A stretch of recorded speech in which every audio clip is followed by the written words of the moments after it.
साल हा साल तक, सदियों तक मुसलमानों की जो हुकूमतें रही हैं वो खिलाफत कहलाती थी। खिलाफत राशिदा सबसे आला, उसके बाद फिर खिलाफत बनु उमैया, खिलाफत बनु अब्बास, खिलाफत उंदुलुस और फिर बिल आखिर खिलाफत उस्मानी, जो जिसका मरकज तुर्की था, वहाँ पर खलीफा हुआ करता था। ये सारी खिलाफतें जितनी भी थी, इसमें बेशुमार कौमियतें, अरबी बोलने वाले इसमें, तुर्की बोलने वाले इसमें, फारसी बोलने वाले इसमें, और न जाने कितनी जबानें। ये खिलाफत उस्मानिया जो थी, ये इसमें यूं समझो कि तकरीबन आधी दुनिया पर इसकी हुकूमत, सारे ममालिक उसके जरिए लगे थे।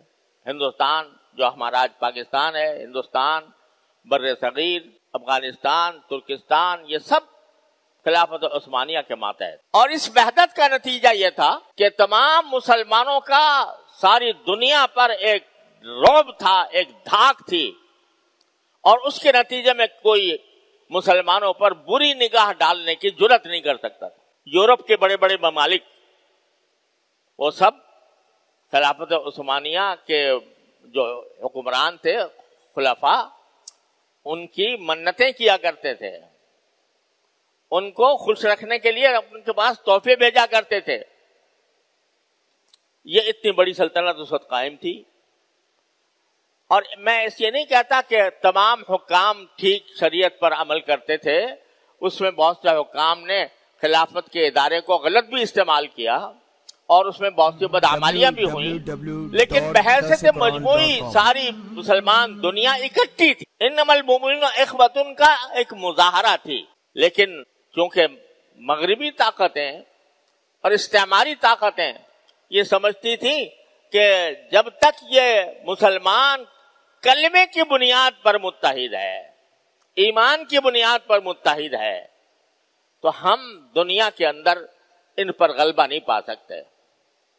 लिहाजा उन्होंने इस इत्तेहाद को तोड़ने के लिए जान तोड़ कोशिशें की और साजिशें तैयार की, और उन साजिशों के नतीजे में खिलाफत उस्मानिया जो मुसलमानों के इत्तेहाद की एक अजीम अलामत थी, उसको टुकड़े टुकड़े, और अफसोस है कि ये टुकड़े टुकड़े कोई दुश्मन नहीं कर सकता था। हमारे अंदर ही, मुसलमानों के अंदर ऐसे लोग पैदा किए जो इस खिलाफत उस्मानिया के जवाल का बाइस बने और जो खिलाफत उस्मानिया के मुनकिर बने।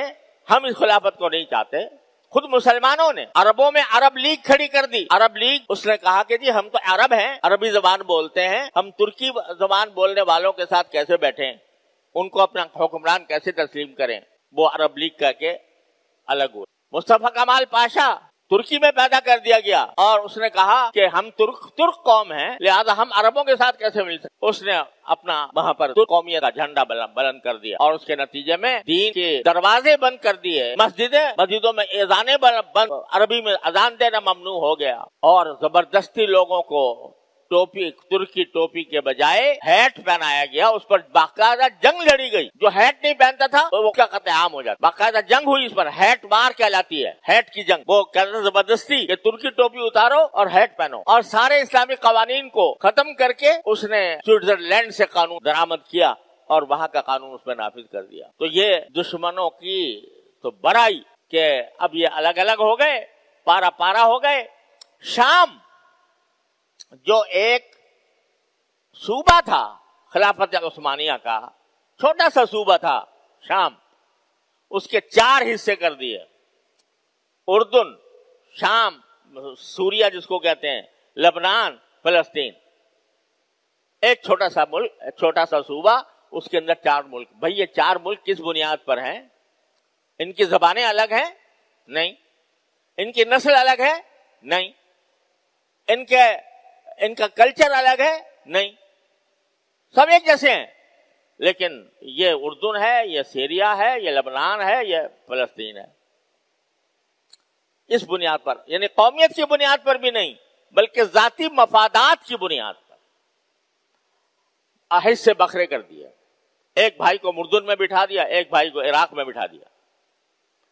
गरज ये उस वक्त से हम, जब से खिलाफत उस्मानिया का सुकूत हुआ, जवाल हुआ, उस वक्त से मुसलमान पारा पारा हो गए।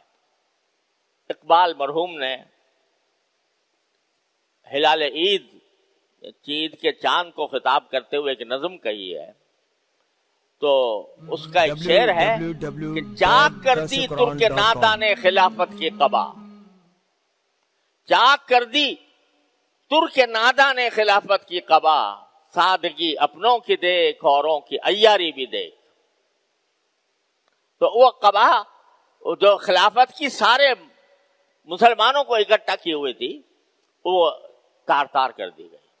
اس کے بعد سے دیکھ لو جو مسلمانوں کے ممالک کا حال ہے وہ آپ کے سامنے ہے، اس کی صورتحال بتانے کی ضرورت نہیں۔ آج فلسطین میں ہم اسرائیل بیٹھا ہے اور فلسطین اپنے وطن کے اندر اجنبی ہیں، باہر سے آنے والے جنہوں نے مذہب کی بنیاد پر، یہودیت کی بنیاد پر اسرائیل کی سلطنت قائم کی، وہ بالادست ہیں اور ہم زیر نگی ہیں۔ یہ صورتحال سارے دنیا میں مسلمانوں کی جو پیدا ہوئی وہ خلافت عثمانیہ کے زوال سے ہوئی، اس کے سقوط سے، کیونکہ اخوت کا معیار وہ دین نہ رہا، اسلام نہ رہا، ایمان نہ رہا، بلکہ قومیتیں